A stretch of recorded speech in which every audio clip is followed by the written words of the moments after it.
Sandra, I want to talk to you about your letter that you received from Charles Manson today. What did it say in the letter about Squeaky? Oh, let's see. Turn it off. Okay. What did it have to say? This is just a part and the good people who are called bad. The word canonized sounds like a religious order. Do you consider yourself a member of a religious order? In a sense. In one sense, yes. I don't know if you read kinetic language at all. She'd be all right at sitting across the coffee table.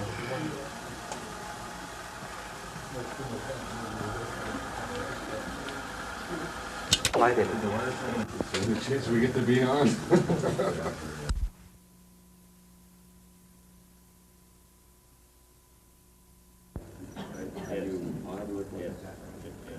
How long did they go in for it? Well, he's really agitated, we'll do it without any. It's a fair amount.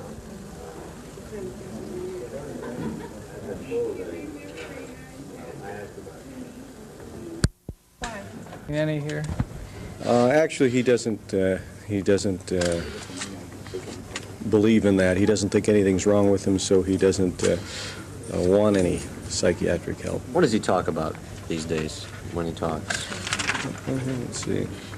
He talks a lot about having another trial, a retrial. He feels that he never got a trial in the past, and because he wasn't allowed to defend himself, and therefore he keeps bringing that up constantly. Ever since I've known him, he wanted to represent himself.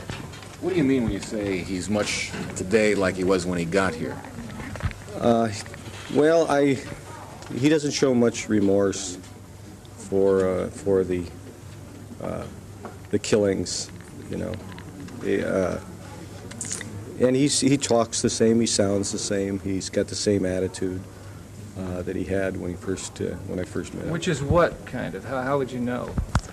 There's times when he's a very peaceful, very lovable person, and then there's times when he's very he goes into rages and gets extremely upset with things, and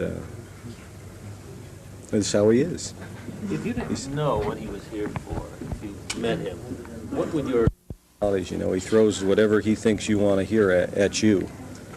He's able to do that with you know, I've never met anybody that can do that the way he does it. You know, it's just very... Give a specific example of that. Well, if he thinks you want him to act angry, he'll act angry. If he reflects back on you what he wants, what he thinks you want to hear, and he does this very cleverly. The superintendent was saying that there's something about his eyes, which of course everyone has heard before. Do you get that feeling? Does he use them? Well, he just has a knack about him. He's a very persuasive person, and he does have a stare that's frightening at times. What are the other prisoners' attitudes towards him? Try to analogize the murders and blame the murders on the Vietnam War, that these were all ills of society, that he really wasn't as responsible for these murders as we as a society were. He tried to diminish his responsibility for the murders, saying that he really didn't tell Watson to go to the Tate house and commit the murders, that he just told Watson to go and do what he thought was right. That in the Hinman murder, that he admitted that he cut Hinman's ear off, but denied that he wanted there to be a robbery or directed Beausoleil to kill Hinman. He didn't talk about the Shea murder at all. He talked about the LaBianca murder and admitted that he went in the LaBianca house, but denied that he ordered Watson and Van Houten and Krenwinkel to kill the LaBiancas. Is any of that new? Well, Charlie's been denying his role for years, not so much on the record, but off the record. It's not... I think that today we kind of got to the furthest point about him admitting that he went in the LaBianca house. He's never admitted that before. Why did this hearing take so long? The average CRB hearing is a half hour.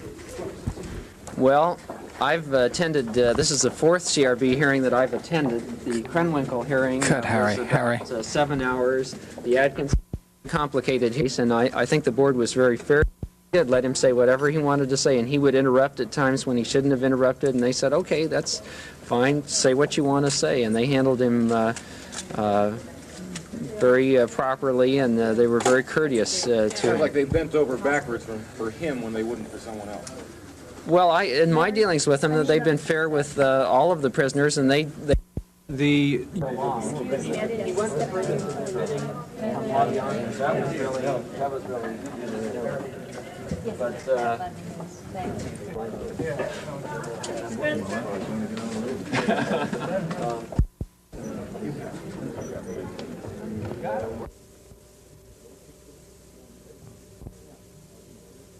Make sure that you're... You know, I mean, I understand what you're saying, and I can see where you're saying it from, but it's not really reality. The only reality is that I'm going back in the cell, and that you got me locked up in a cell. That's reality. And then you say that I did all these things that you say I did, which I know I didn't do, and you know I didn't do. But it's easier for you to think that I did, because it all gives you a position.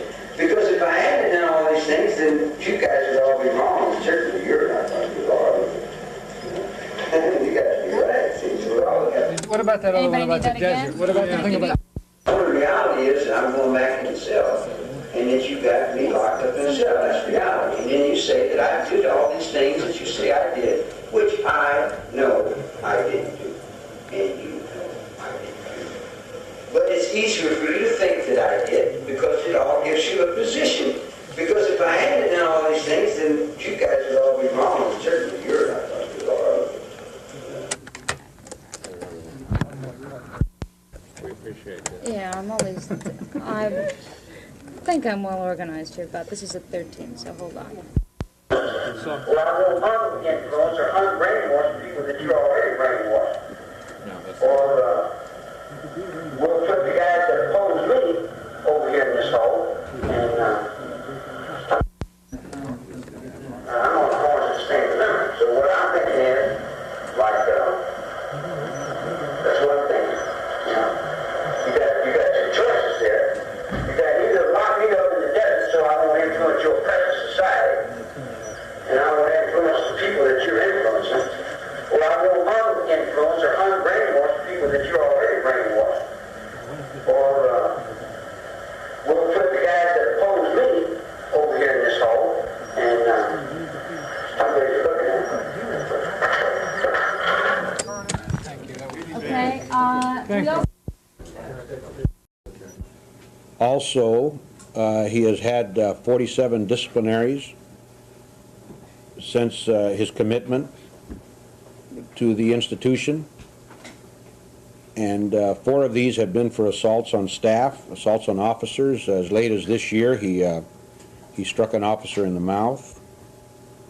These actions and this misconduct indicates that he is not suitable at this time. Primarily, the panel felt that the enormity of the crimes, the cruelty involved, the tortuous killing of Gary Hinman, these are the things that we called to Mr. Manson's attention in denying him suitability, in which he was personally involved in striking the first wound with his sword, severing off a part of Mr. Hinman's ear, resulting in his death 3 days later, where he was stabbed to death by Mr. Manson's crime partner, indicates his lack of suitability. Well, the fact remains that you know, as we pointed out to him at the finish, when you consider the safety of the public and you consider the risk to the public that is involved, and also uniformity, parity, you know, for the commission of 9 murders involved. Now, he's charged with 8 murders, but actually there were 9 murders involved, but the penalty on the murder of Shea was might give him so many years on each offense, or so many years for each murder, and feel that in the interest of uniformity and fairness and protection of the public and gravity of the offense and all these factors, that you're going to make these consecutive, make these years consecutive. And so you give him a date, you know, sometime in the future. But first, you must find him suitable. And as I mentioned to Mr. Manson, at this time, he is clearly not suitable based upon his psychiatric reports, his own statements, his own attitude. Really, which reflected that he was not suitable. And he stated that he was not ready to go out into society, that he did not want to go out into society.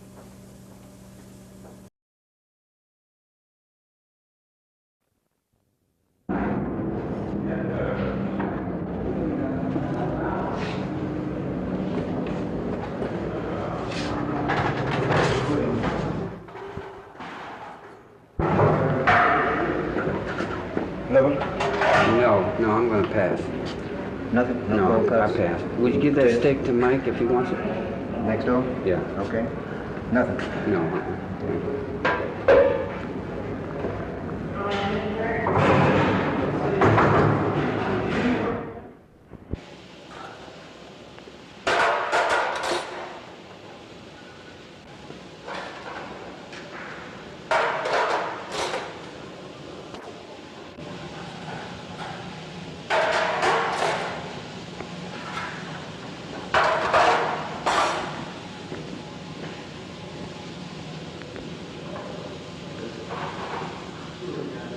Well, when company comes, you always stick the dirt in the back. What do you mean by that? If you're outside and you live a life on the outside,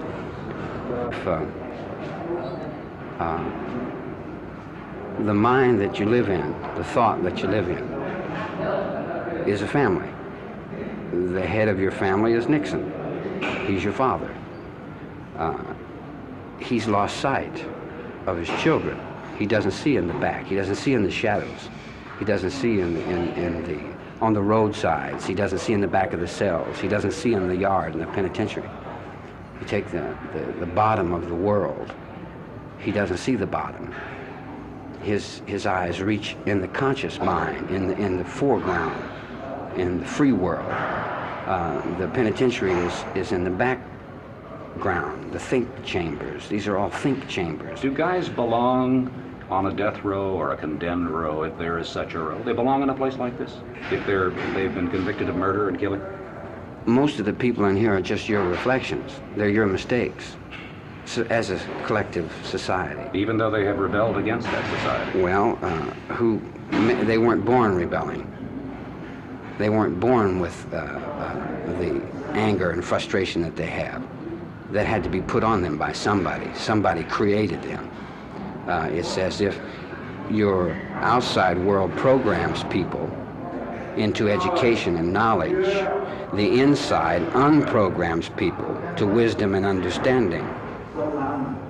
In other words, you have two thoughts. Do you believe that there should be a death penalty? A death penalty? Yes, for someone who commits a murder or something like that. Aren't we all born to die? We're born with a death penalty. In a gas chamber? In a gas chamber. Well, or by hanging, or by an electric chair. I see what you're searching for.